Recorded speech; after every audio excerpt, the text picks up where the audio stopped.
This happened a few months ago. I've been driving for Lyft for a few years now, and I usually stick to late night shifts. The roads are quieter and the tips are better, but there is a trade-off. Every once in a while, you get a story that sticks with you, and not in a good way. I'd always thought of myself as careful. I've dealt with my fair share of odd passengers, but nothing, and I mean nothing, even came close to being as strange as what I'm about to tell you. I didn't have a dash cam at the time, and that night was the main reason I installed one. It started off normal enough, just me and the odd sounds my car would occasionally make. I've got this beat-up 2005 Volvo, but it's reliable as hell. The streets were quite literally deserted, which, like I said earlier, I preferred. Sometime after 2 p.m., I got a request from a convenience store nearby. Seemed harmless at first, but for some reason, I got this weird feeling in my gut about it. You ever get that feeling like something's off, but you can't explain why? That's exactly what hit me as I drove up. Before I even saw the guy, I figured out why I was getting that gut feeling. The convenience store I was pulling up to was closed, all the lights were off, and there was not a single car in the lot. As I pulled closer, I saw him. I made sure to drive pretty slowly so I could get a good look at him. He was pacing outside the store, wearing this ratty hoodie that looked like it hadn't seen a washing machine in years. I'm not kidding about that. There was literally a hole in the sleeve. His movements were jerky, like he couldn't stand still, and he kept glancing over his shoulder like he thought someone was after him. If I had to guess, he was on something. I probably should have just canceled the ride and driven away. I even hovered my finger over the cancel button, but I didn't for whatever reason. I unlocked the doors, and he slid into the back seat without a word. I regretted my decision the moment I took my foot off the brake. Most people either scroll on their phones or stare out the window, but not him. He just sat there, staring at me through the rearview mirror, not blinking, not looking away, just staring directly at me. I tried not to stare back, but I couldn't help but catch his eye a couple of times. He looked kind of angry, which was also pretty unsettling. I tried to ignore him and turned on the radio to break the silence. I don't even remember which station I clicked on, but the moment the music started playing, he snapped at me to turn it off. His voice was deep and a little raspy, and I could tell he was a smoker right away. That kind of caught me off guard, and I jerked the steering wheel a little bit. I resisted the urge to look at him in the mirror and just did as he said, gripping the wheel a little tighter. I didn't say anything, and we drove in silence for a while. I thought maybe he'd just sit there quietly until we got to his stop. That's what I was hoping for, at least. But then he spoke. I remember the conversation like it was yesterday. He asked me if I ever picked up someone I shouldn't have. That question hit me like a brick. I let out this awkward laugh and said, "Well, I hope not." I was trying to keep it light, but he didn't react. He just leaned back and muttered something to himself that I couldn't hear. Then he started going on about how he used to be an Uber driver and he quit because some punks stole some stuff from his car. He was slurring his words a bit, so I couldn't make out everything he said, but I got the gist of the story for the most part. I looked in the mirror once or twice while he was telling me the story, and I realized he was smiling the whole time, which was incredibly unsettling. A normal person wouldn't smile talking about something like that.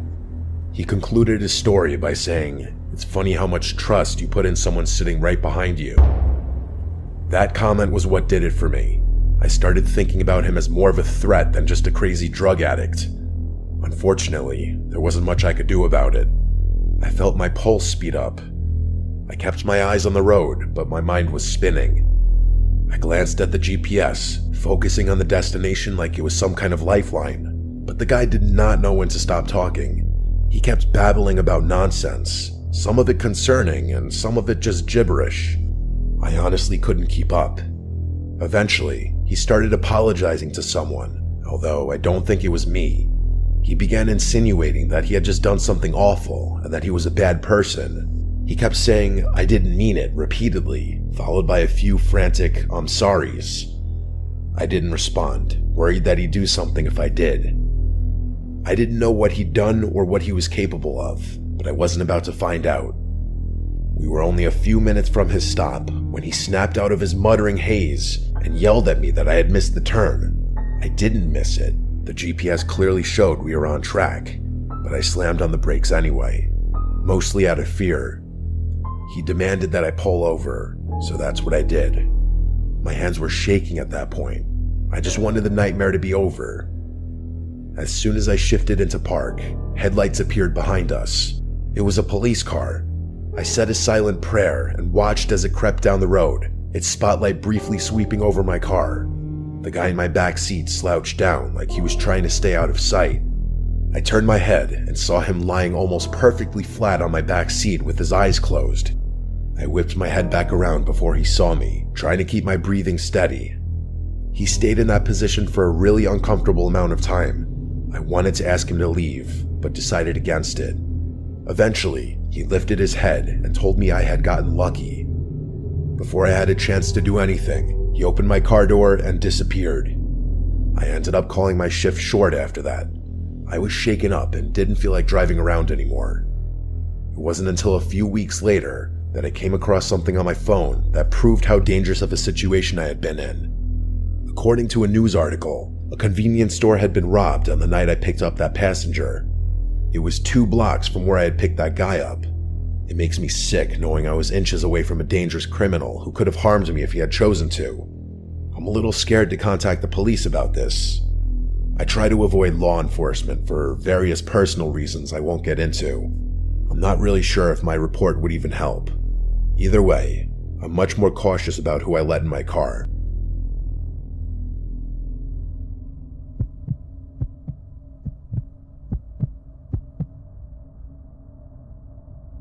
I used to live in the city. The urban lifestyle is honestly what I always envisioned for myself. I'm not going to get into it, but after an extremely traumatic experience, I couldn't bear even the smallest noises. I began to hate noise in general. My psychiatrist told me I had developed a rare case of phonophobia, so that pins and needles feeling you get when your foot falls asleep. It's kind of like that, but in my chest, always there, like my body was bracing for something that wasn't coming. Every car horn or slamming door felt like a jolt straight to my nerves. I couldn't keep living like that. About 3 years ago, I found a cabin buried deep in the Pacific Northwest. I don't want to say exactly where it was for reasons you'll soon understand, but all I'll say is that it was somewhere in Oregon. It seemed perfect. Very few neighbors, no traffic, barely any cell service. What really sold me on it, though, was the lack of noise. It was just me and the peace and quiet. For the first time in months, I thought I might actually feel safe. The cabin itself was small but cozy. To be fair, it was exactly what the listing had promised. You could tell it had been built to last, with thick wooden beams and a sturdy stone fireplace. It smelled like pine and old books when I first walked in.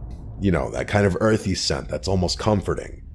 Think like one of those old cabin-style bed and breakfasts. For any of you who have gone skiing before, the nearest neighbor lived about a 10-minute walk down a narrow dirt path.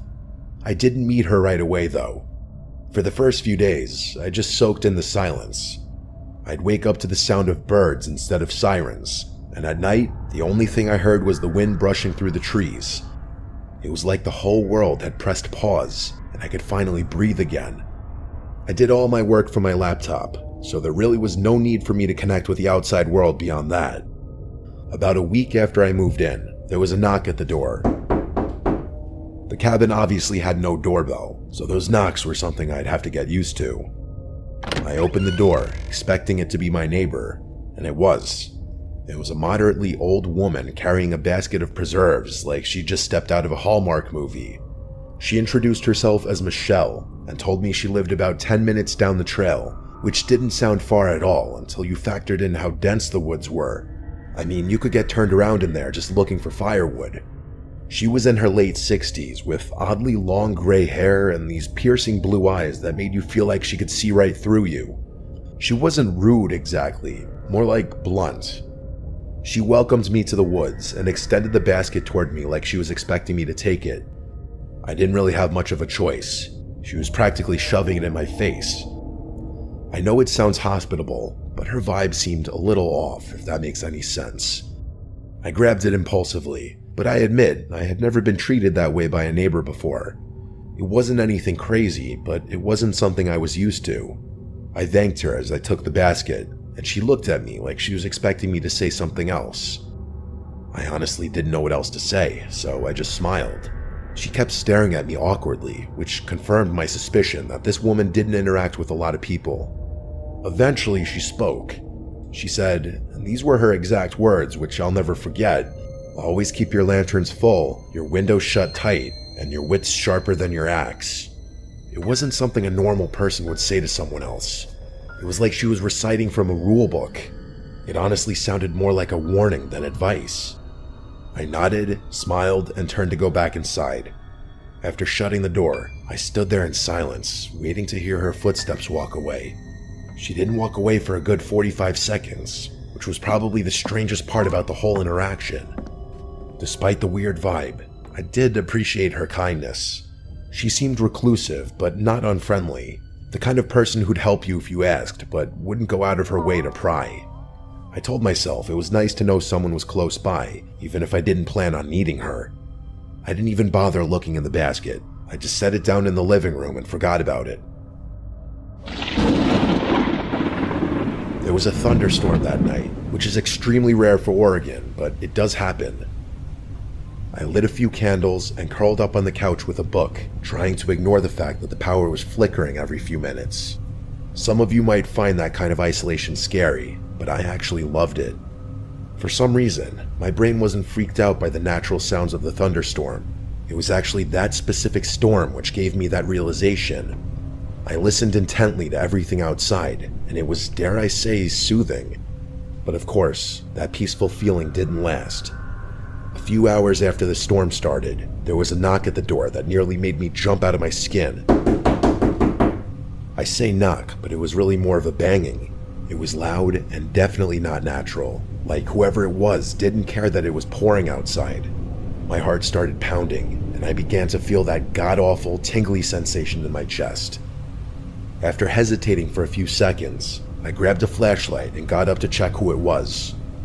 I looked through the little glass window pane next to the door. It was Michelle, soaked to the bone and clutching a flashlight. I opened the door, and she spoke before I even had a chance to greet her. She blurted out that she saw someone near my woodpile and that I should know about it.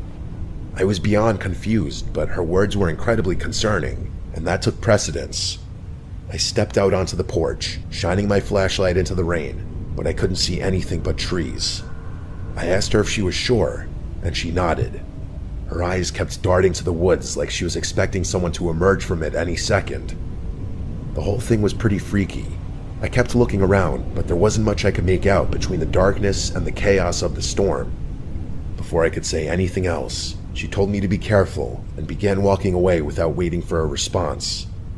I watched her head back down the path toward her cabin, clearly unfazed by the pouring rain. I stood there until the glow of the flashlight disappeared out of sight, and then I went back inside. The literal second I shut the door, I realized her story was riddled with holes. How could she have seen someone near my woodpile if her house was 10 minutes away? She must have been on my property to begin with. Why the hell would she be snooping around my cabin during a thunderstorm? Was she lying? It didn't sit right with me, but marching over to her house in the middle of a thunderstorm was the last thing I was going to do. Still, I had to do something. I locked up the cabin as securely as I could and sat in my room, listening. The storm started to die down after a while, but I still felt pretty uneasy. A few more hours passed without incident, so I decided that it was probably safe to go to sleep. I can't remember exactly what time it was, but sometime after midnight, I woke up to the sound of a branch snapping just outside my bedroom window. I'm a really light sleeper, so I was 100% positive it was a branch snapping and not something else. I froze in place for a few tense seconds, listening. Eventually, I crept to the window, half hoping I wouldn't see anything. At first, I didn't, but then I spotted her. Michelle. She was standing at the edge of the woods, her body angled away from my house. I could tell it was her because her hair was so long and disheveled. I strained to make out more, but being as there was only moonlight to help me see, it was no use. I saw her beginning to turn around, so I ducked beneath the window before she could catch me looking at her. I stayed crouched there for what felt like forever. When I finally mustered the courage to peek again, she was gone. I genuinely didn't know what to do. I hadn't exactly pegged her as dangerous, just weird. But at that point, I was having second thoughts. It didn't make sense. Why would she try and warn me earlier if she was the one poking around? I didn't sleep for hours. I was pretty dead set on just staying up until sunrise. A few hours passed, and I was starting to get tired. As I finally began letting my guard down, there was a knock at the door. It wasn't like the banging from earlier. It was actually kind of quiet.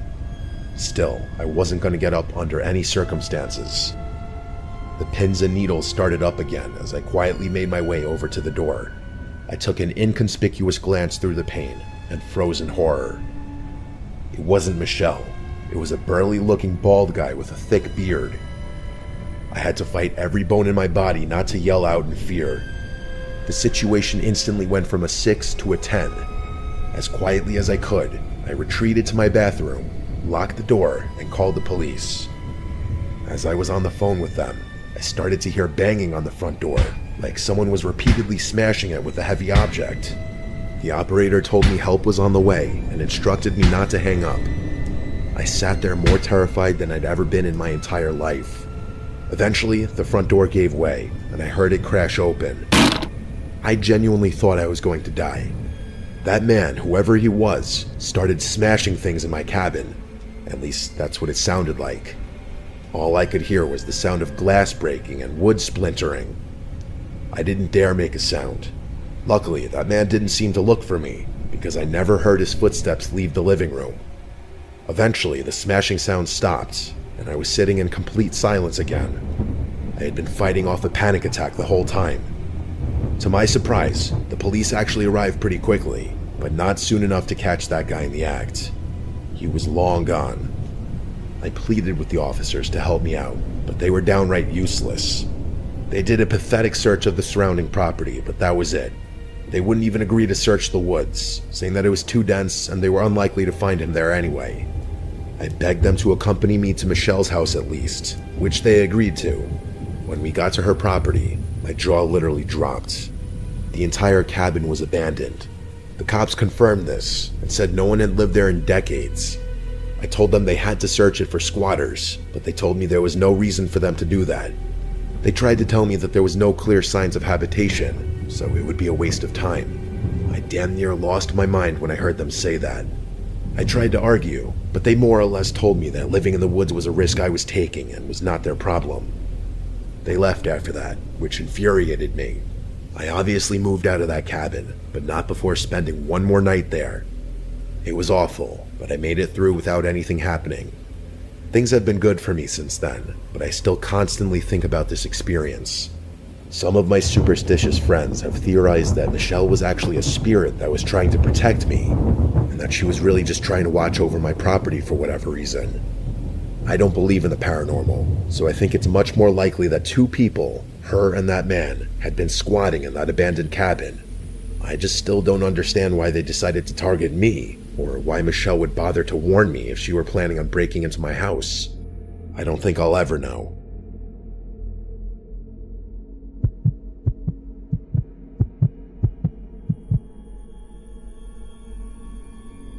My name is Luke. My girlfriend Catherine and I met 3 years ago as freshmen in college. We go to Stanford, which has been my dream school since I was like 8. Neither of us are from California. Pretty far from it, actually. We're both from Ohio, her from Cincinnati, and me just outside Columbus. I think that's a big reason we were so attracted to each other. I think people from similar areas are naturally drawn to each other for whatever reason. Stanford's not a huge school, but most of the student body is originally from California, so us being from the Midwest definitely differentiates us. One of the traditions we've created is how we split Christmas between our families. Catherine's popular amongst my relatives, so her presence is always appreciated and welcomed, damn near expected at this point. Since her house is just a 2-hour drive from mine, we decided early on to spend Christmas Eve with my family, who celebrates Christmas Eve night, and then drive through the night to her house for Christmas Day. Until I met her, I didn't realize that most families celebrate Christmas the day of, not the night before. Oddly enough, my favorite part of the holiday isn't Christmas Eve or Christmas Day though. It's that late night drive. It's become its own little tradition, something we both look forward to every year. The first time we did it still remains one of my favorite memories with her. Because of where I live, the quickest route from my house to hers doesn't take us on a major highway. Most of the route is quiet back roads, just fields, trees, and the occasional distant farmhouse. It's always really late at night when we do it, so in combination with the secluded route, we rarely encounter any other cars. It feels like the world is asleep, and we have it all to ourselves. Don't laugh, but we always blast Juice WRLD during the drive. His music has been a shared obsession since we met. I know his music is a little cringy, but something about singing the lyrics together is really special. It's like we're in sync. This past Christmas Eve started like any other. After a wholesome night with my entire extended family, we packed up my car around midnight and hit the road. The snow was falling lightly, and the roads were deserted as expected. With the music and heat cranked up, everything felt perfect. That all changed in an instant though. What I'm about to describe to you is still one of the most unsettling things I've ever experienced. Probably the most unsettling thing. I was driving along when the music was interrupted by my phone ringing. I glanced down, a little irritated that I'd be getting a call this late. It was an unknown number. I ignored it without thinking. Probably a scam call. Those things are constant these days. Catherine made a joke about how committed those call center guys must be making calls on Christmas. I laughed in agreement, and that was that. But then, a few minutes later, my phone rang a second time. I again looked down and saw that it was another unknown number, probably the same one as before. I sighed, irritated, but let it go to voicemail. Catherine glanced at me and raised her eyebrow, but didn't say anything. I tilted my phone towards her to show her that it was an unknown number, and she said, "That's so weird," with a confused look. I didn't respond. Instead, just shrugged my shoulders. The music eventually resumed, and I tried to take my mind off the phone calls. But of course, not 2 minutes later, my phone rang again. I was pissed at that point, cursing under my breath as I fumbled wildly for my phone. I snatched it from the console and swiped aggressively across the screen, ready to tell whoever it was to screw off for spamming my phone. I could tell I startled Catherine, as her body tensed up with my sudden movements. In hindsight, I probably overreacted, but I was sick of being harassed. I basically barked hello into the phone with as sharp a tone as I could muster. I expected the scam script to begin, but I was instead met with silence. I turned up the volume in my car and immediately picked up on a faint static coming from the other side of the line. I was about to hang up when a man's voice spoke. The voice didn't belong to anyone I knew. "Hello, Luke." I was so caught off guard I nearly swerved off the road. I couldn't speak. I felt my whole body starting to itch, which always happens to me when I'm nervous. Before I could respond, the man continued. He started reciting personal information, my full name, my address, details about my life that no stranger should know, details that no stranger could know. My mind was racing, trying to make sense of it. I wanted to pull over on the side of the road, but I kept driving like I was in some kind of trance. I considered shouting at him, but decided that anger wasn't the best resource in a situation like this. After he paused for a few tense moments, I finally spoke. I asked him what he wanted in a steady voice, trying to hide the fear I was feeling. The voice paused before delivering the words that made my blood run cold. He said that he wasn't here for me, that he was here for Catherine. Hearing my girlfriend's name was about 100 times more terrifying than hearing my own, and the horrified expression on her face told me that she was just as shocked as I was. I blurted out that I didn't know a Catherine, that he must have the wrong number. The man chuckled before saying, "She's sitting right next to you." That was too much for me. I pulled over on the side of the road. I had no choice. My hands were literally shaking in fear. I was about to say something when Catherine reached into my lap in one fluid movement and hung up the phone. Just like that, I literally screamed in her face, demanding to know why she hung up on a stranger that was making personal threats towards us. She didn't answer, just looked at me with wide, fearful eyes. I desperately tried to call the number back, once, twice, 3 times, but it never went through.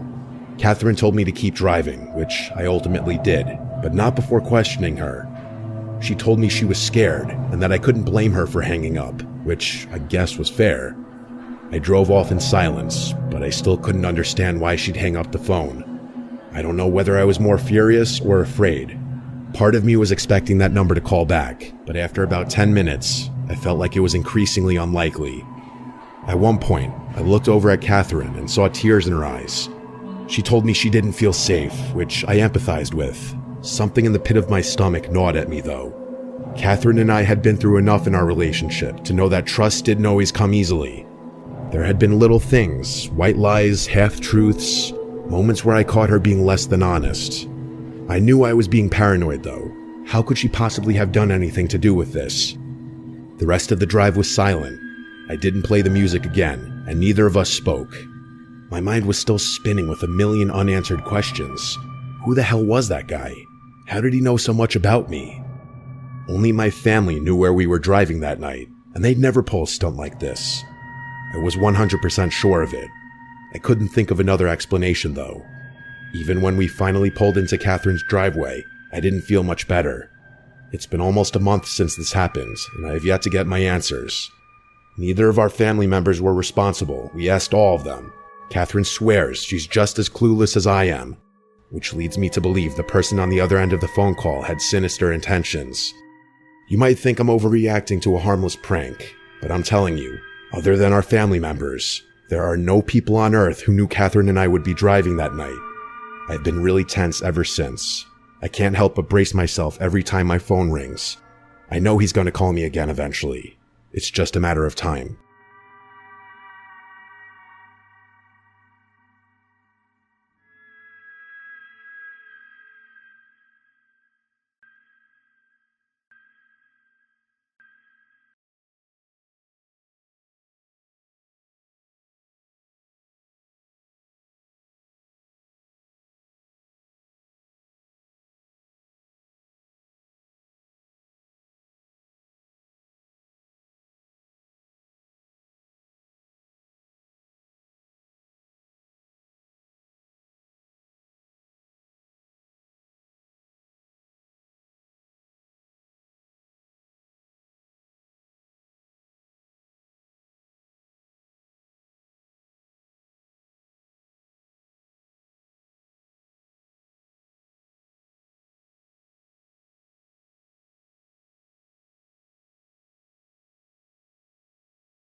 Story 1. Echoes of the Forest. It used to be my weekly ritual to go camping in the woods near my house. In the past, the woods always had a special charm, making me feel blessed whenever I spent time wandering beneath their foliage. Especially in the fall season, when the woods lost their usual green and painted the earth with magnificent red hues, the sight offered me a sense of escapism from the monotony of daily life. Sadly, I could not feel the same way about the woods now, taking account of the unexplainable horror that happened to me just a few months ago. That day started off normally as I travelled to my usual camping spot. After setting up my tent, I decided to explore the surroundings and gather more dry wood to build a fire for my camp. The forest seemed alive, with branches swaying in the gentle breeze and rustling softly above my head.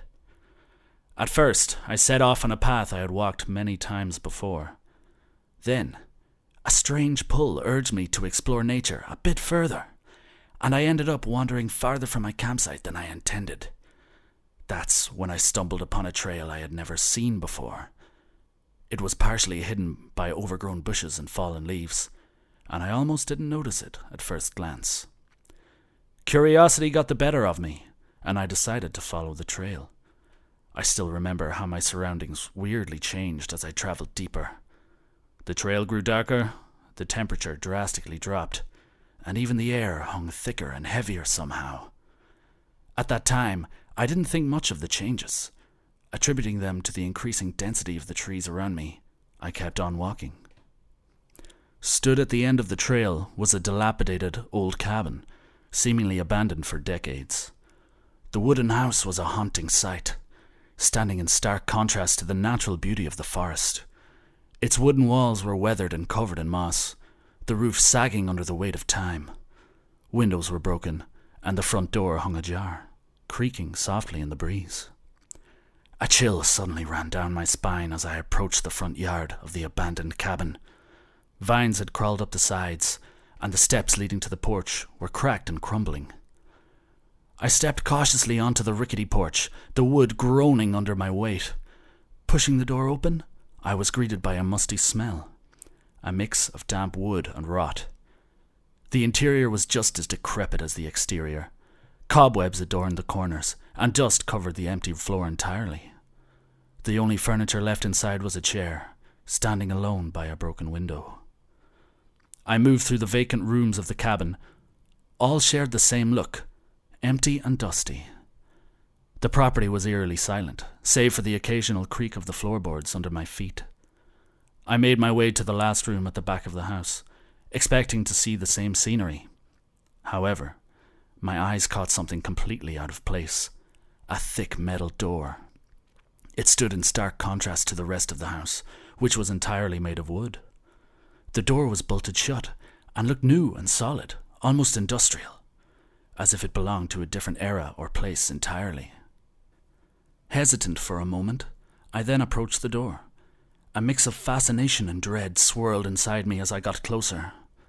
Then I heard it, a faint sound of chains rattling, accompanied by an eerie, gurgling noise.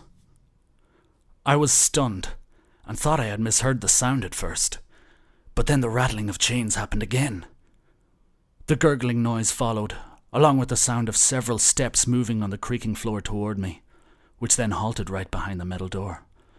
My heart almost jumped out of my chest. Something was standing behind this thick door, and it knew of my presence. The most rational possibility I could think of was a guard dog, but I wasn't sure, as the noise it made didn't sound like a dog's growl at all. Whatever was behind that door was not something I wanted to encounter. Panic took hold, and I turned to flee. My heart pounded in my chest as I walked away from the house, a sense of uneasiness hanging over me. The trail that had seemed so inviting suddenly felt like a trap. I quickened my pace as I saw the familiar track leading back to my campsite ahead, not daring to look back. When I finally reached my campsite, I didn't stop for a second to rest. The safety of my tent no longer seemed enough. I hastily gathered my belongings. The woods that had once felt like a sanctuary now felt like a prison. I moved my camp to a spot closer to the edge of the forest, hoping that the distance would bring some measure of safety. When the night came and I sat by the new fire, feeling much more secure, the thoughts of the house and the metal door still haunted my mind. A million questions uncontrollably popped into my head. What was behind it? Why was it there? The questions swirled in my mind, but I knew one thing for certain. I would never venture down that trail again. Deciding not to disturb myself further, I went inside my tent and tried to sleep, naively believing danger was miles away. The rustling of leaves and brushes woke me up in the middle of the night. Half asleep, I dismissed it as the noise of some wild animals, perhaps a deer or a squirrel, and tried to drift off to sleep again. The rustling quickly turned into a loud thud, and this time my eyes flew open, adrenaline coursing through my veins, jolting me awake immediately. Someone was drawing near my camp. My heart raced as I saw an ominous shadow slowly casting onto my tent. The shape of it suggested it was a woman. Fearing the worst, I grabbed an axe nearby, unsure whether to speak up or remain silent. Each second felt like an eternity. I kept glancing toward the dark figure, half expecting to see the strange woman take a few steps closer to my tent. However, she kept standing at the same spot. I clutched my axe tightly in my hand and decided to shout aloud. "Hello, miss! Do you need something?" The figure remained still and gave no reply. "Leave if you don't need anything," I solemnly warned, lowering my voice as deep as possible. The figure remained still and gave no reply. The tension intensified, and just as I intended to walk out and confront the strange woman, she gave in. Her shadow gradually moved away from my tent and disappeared into the dark woods. I breathed out, relieved that the eerie figure was gone. After waiting a few minutes following the woman's departure, I summoned all the courage left within me, stepped outside, and hastily began packing up my camp. I fled during the night. The walk back to my house was a blur, my mind occupied with thoughts of what I had encountered. I vowed never to speak of it, hoping that silence would keep the nightmares at bay. However, the morning after the night I had to flee from the woods, a friend of mine, who happened to be a police officer, called me and asked if I had seen anything unusual at my camping site. He informed me that there were people being murdered inside the woods. The news made my stomach tighten in knots. I told him about my horrifying camping experience, providing as much detail as possible. However, when the police inspected the cabin in the woods, they found no metal door, as I described. Eventually, their investigation came to a dead end, and they dropped the case. Several months had passed since that terrifying camping trip. A few more murders occurred in the woods, and hikers went missing, all near my usual camping spot. People in town soon whispered about how the woods were cursed, and no soul dared to wander near them. For my part, I still can't wrap my head around what really happened. Despite feeling lucky to have managed to get out alive, the experience in the abandoned house and the creepy encounter with the woman left a lasting impact on me. It haunted my dreams for weeks, and I found myself avoiding the woods. Even now, as I recount this story, a chill runs down my spine.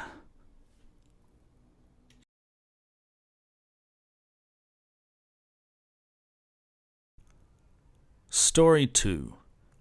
Massacre at the camping site. The incident happened the summer I turned 12. After celebrating a small birthday party with my mom, my dad and I planned a father and son camping trip for the next day, a tradition we practice nearly every year. The spot we chose was somewhat remote, with few people around, providing the solitude we were both seeking.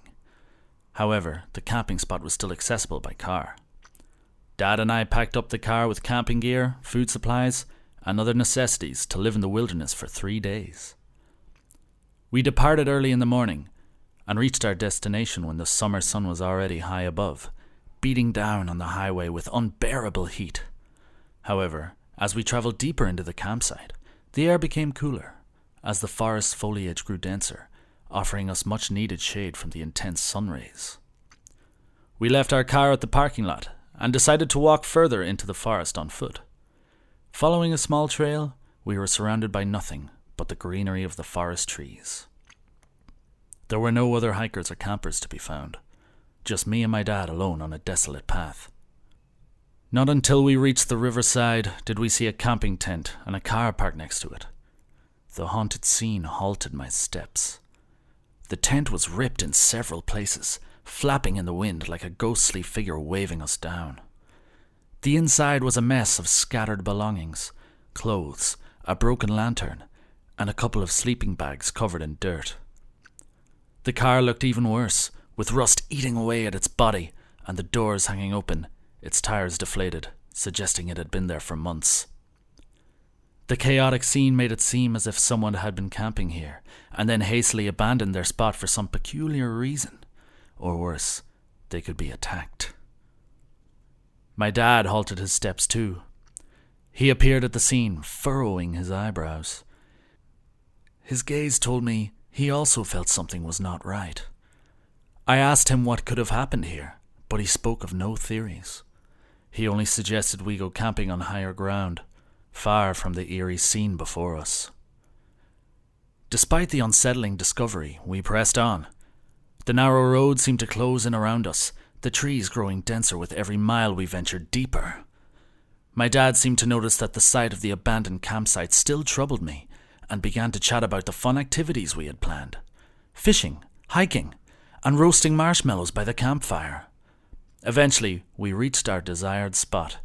It was dry, high ground overlooking the water, to the right of the road.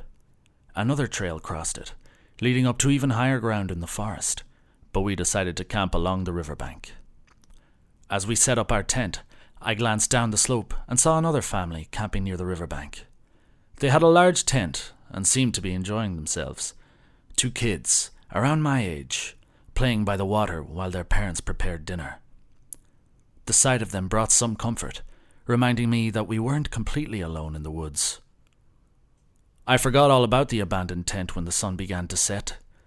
My dad built a campfire, and we sat around it, roasting steak and telling stories. He talked a lot about his memories of camping with Grandpa when he was a kid, just like we were doing now. The night went on peacefully, with no disturbance. Occasionally, laughter from a nearby family echoed back at us, and my dad immediately repeated his intention to persuade my mom to join us camping in the near future. However, as the darkness deepened, a strange feeling of being watched began to cloud my mind. Growing up, I was always a sensitive kid with a strong sense of intuition, especially when I sensed something awful could happen. It likely would. I tried to engage more in the conversation with my dad, hoping the uneasy feeling would go away. Despite the comfort of the campfire and my dad's reassuring presence, the feeling still lingered. At last, we crawled into our tent to rest. I lay there, staring up at the canvas ceiling, listening to the sounds of the forest. My dad's steady breathing beside me was a small comfort, but the silence outside was unnerving. It felt like the forest was holding its breath with me, waiting for something to happen. I drifted off to sleep, unaware of the passing time, until my dad shook me awake in the dark. My eyes flew open as he whispered in my ear that we needed to move fast. Sensing something terrible was happening, I quickly sat up and began gathering my stuff in a hurry alongside my dad. A woman's scream suddenly pierced the air, shattering the tranquility of the forest. My blood ran cold as I heard another, and then another. Desperate, terrified cries echoing through the trees. With trembling hands, I zipped my backpack closed and crawled out of the tent. The outside world was pitch black, with no stars or moon rising above. I foolishly tried to turn on the flashlight, but my dad snatched it from me just in time before the light could flicker on.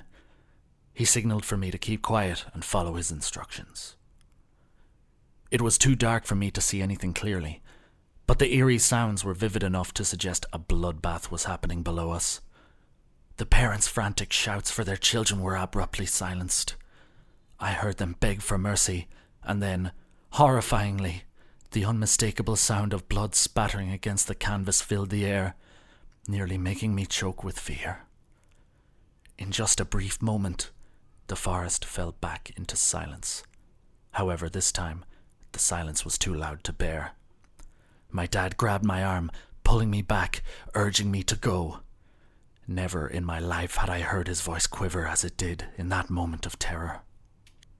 In the utter darkness, blood pulses drummed in my ears as we hurriedly made our way back to the trail leading up the mountain. The screams were gone, leaving us with the horrified sound of the killers laughing and chatting. It took us more than an hour to make it back to the parking lot. We threw everything into the car and jumped in, my dad fumbling with the keys in his haste to start the engine. The tires spun on the gravel before finding traction, and we sped away from the campsite. My heart refused to stop pounding as we drove through the night. My mind was a whirlwind of terror and confusion. What had we just witnessed? Who, or what, had attacked that family? The questions haunted me, but one thing was clear. We had narrowly escaped a nightmare that would haunt me for the rest of my life.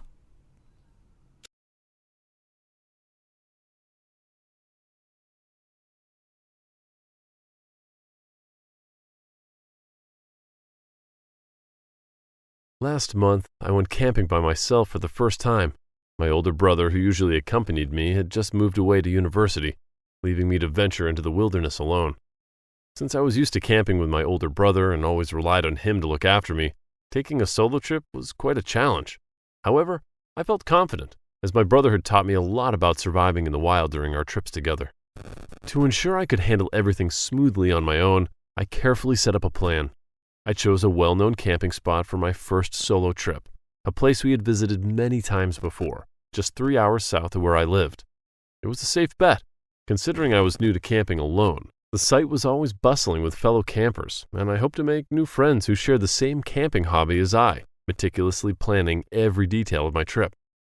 I listed everything on paper, from the route I would take to the supplies I needed.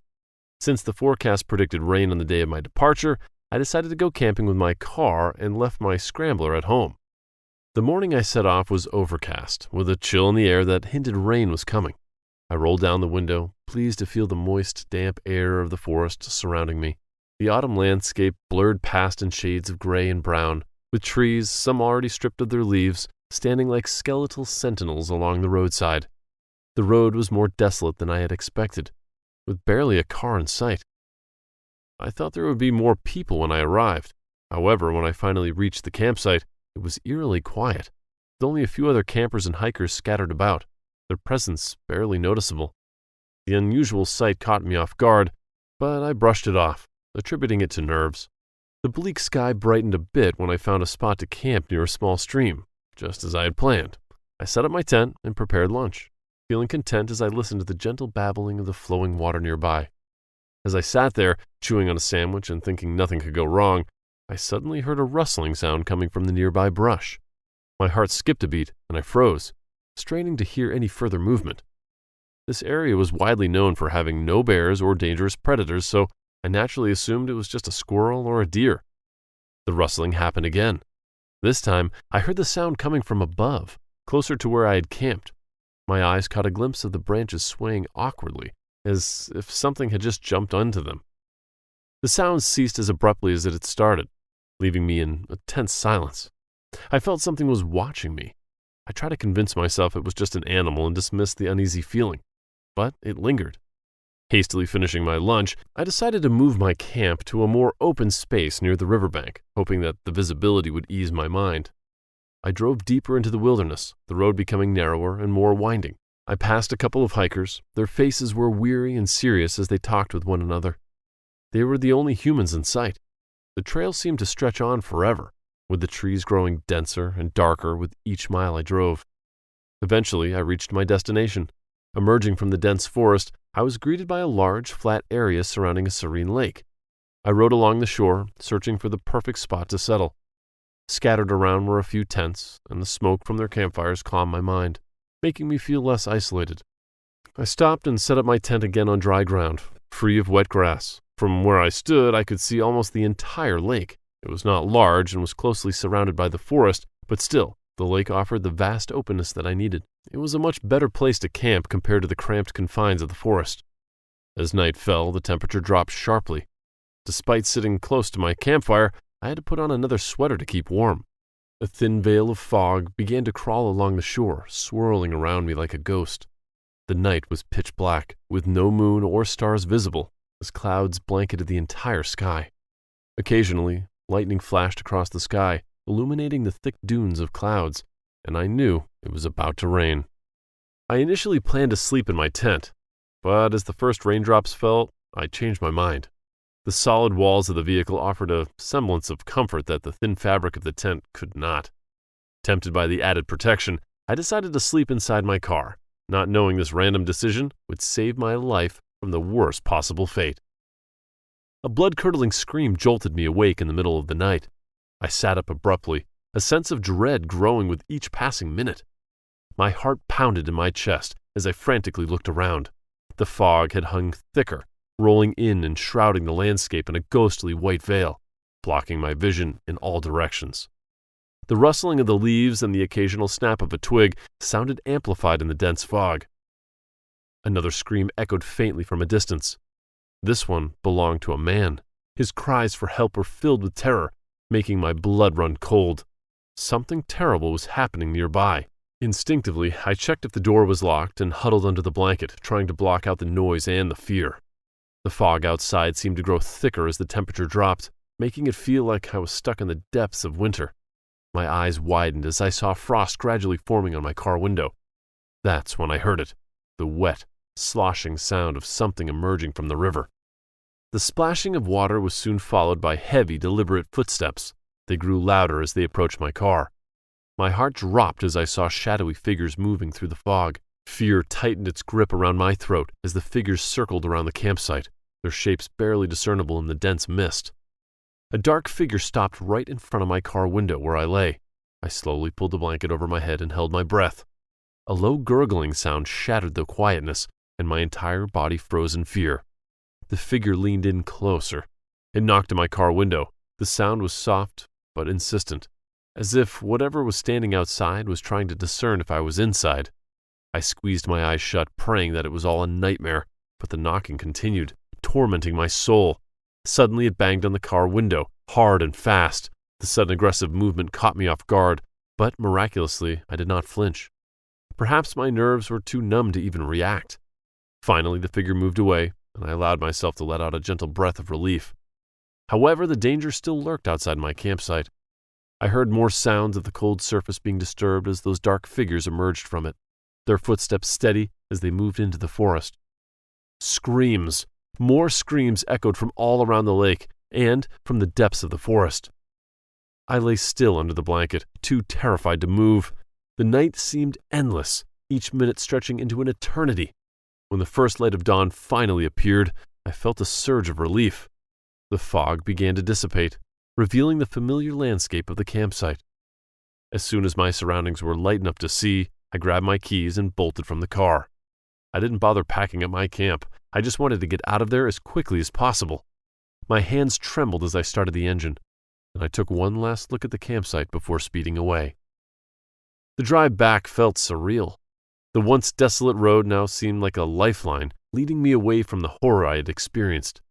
The bleak autumn landscape, which had seemed so beautiful and haunting on the way in, now felt oppressive and menacing. I could not make sense of anything that had happened to me that night, and even to this day, the memory still haunts me. The screams, the fog, the eerie figures. It was a lesson learned the hard way. Some places, no matter how familiar, can be terrifying when you're alone. From that day on, I never ventured into the wilderness without company. The experience left a scar on my psyche, a constant reminder of the horrors that can lurk in the most unexpected places.